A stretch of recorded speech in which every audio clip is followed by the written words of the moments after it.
আসসালামু আলাইকুম guys, welcome back to my channel Rimi Sen Khan. আজকে বানিয়ে দেখাবো চিকেন মোমোস।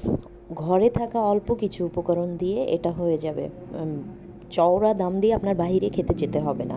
তাই সেজন্য আমি এখানে প্রথমে ডোটা তৈরি করে নিব। তার জন্য এখানে আমি 3 কাপ ময়দা নিয়েছি, তার মধ্যে 1.5 কাপ পানি দিয়ে নেব। আমি স্বাদ অনুযায়ী কিছুটা লবণ দিয়ে নিয়েছি, তো 1.5 কাপ পানি দিয়ে ডো করে দেখবো যে আমার কতটা পানি লাগে। তো বেশি শক্ত হওয়া যাবে না, বেশি নরম হওয়া যাবে না। শক্ত হলে রুটিটা বেলতে পারবেন না, আর নরম হয়ে গেলে মোমোজের শেপটা সুন্দর আসবে না।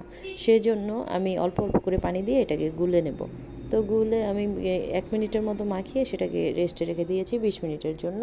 এদিকে চিকেন কিমা নিয়েছি 1 কাপ, 2 টেবিল স্পুন গাজর কুচি, 1 টেবিল স্পুন পেঁয়াজের কলি এবং 1.5 টেবিল স্পুন রসুন কুচি, 1.5 টেবিল স্পুন আদা কুচি।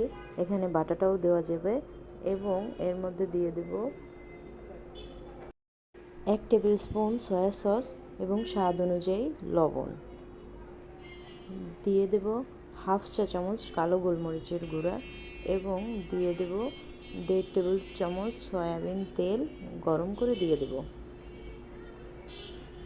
তো দিয়ে এখন ভালো করে পুরটাকে ম্যারিনেশন করে নেব। আমার পুরটা তৈরি হয়ে গেছে মোমোজের জন্য। এখন তৈরি করবো চিলি অয়েল। চিলি অয়েলের জন্য 2 টেবিল স্পুন চিলি ফ্লেক্স লাগবে, 1 টিস্পুন লাল মরিচের গুঁড়ো এবং 1 টিস্পুন সাদা তিল। এগুলো দিয়ে হাফ কাপ তেল ভালোভাবে গরম করে এর মধ্যে দিয়ে দেবো। তৈরি হয়ে গেল ব্যাস আমাদের চিলি ফ্লেক্সের চিলি অয়েল। এটা বাজার থেকে অনেক দাম দিয়ে কিনে আনেন। এই পরিমাণটা ঠিক রেখে বেশি করে বানিয়ে রাখবেন। তারপর যখন তখন মোমোস তৈরি করে তার সাথে একটু চিলি ফ্লেক্স চিলি অয়েল মিশিয়ে সস তৈরি করে নেবেন, মোমোস ডিপিং সস, তাহলেই হয়ে যাবে। আর বাড়তি বাহির থেকে কিনে আনতে হবে না, যেহেতু আপনি নিজেই তৈরি করে খেতে পারেন। সুতরাং এই যে একটু চেকে নিয়ে তার উপরে সাদা তিল একটু দিয়ে সুন্দর করে নিলাম। আর না চেকলেও পারেন, আর যদি চেকতে চান চেকলে একটু দেখতে সুন্দর লাগে, এই আর। এখন তৈরি করে নেব মোমোস ডিপিং সস। এর জন্য আমি 1.5 টেবিল চামচ সয়া সস এবং 1.5 টেবিল চামচ ভিনেগার এবং এর মধ্যে নিয়ে নেব 1 চা চামচ কাঁচামরিচ কুচি, 1 চা চামচ রসুন কুচি, 1 চা চামচ পেঁয়াজের কলি কুচি এবং আমি অফ ক্যামেরায় 1.5 টেবিল চামচ চিলি অয়েল মিলিয়ে নিয়েছি, সেইটুকু আমার কেটে গেছে, দুঃখিত। এখন বানিয়ে দেখাবো মোমোস শেপ। এখন এর জন্য একটু করে ছোট ছোট করে ডো তৈরি করে নিলে ভালো হয়, নাহলে আপনি গ্লাস দিয়ে বড় রুটি বানিয়ে গ্লাস দিয়ে ছোট ছোট করে কেটে নিতে পারেন। তো আমি ছোট একটু রুটি নিয়েছি। আমি পারদর্শী না, তারপরে বানিয়েও দেখিয়ে দিচ্ছি কাছ থেকে। দেখুন ভাঁজটা এত সহজে দেওয়া যায়, আপনি আপনার ইচ্ছা অনুযায়ী দেবেন, যে কোনো ভাঁজে তৈরি করা যায়। আমি 2টি ভাঁজ এখানে দেখিয়ে দিলাম। আমি কি বানাবো, বানানোর আগেই আমার ছেলে মেয়ে মনে হয় কাঁচা থাকতেই খেয়ে ফেলবে, আর সিদ্ধ হওয়ার আগেই আম্মু পাগল হয়ে গেছে, আম্মু তাড়াতাড়ি নামিয়ে দাও, কখন খাবো কখন খাবো।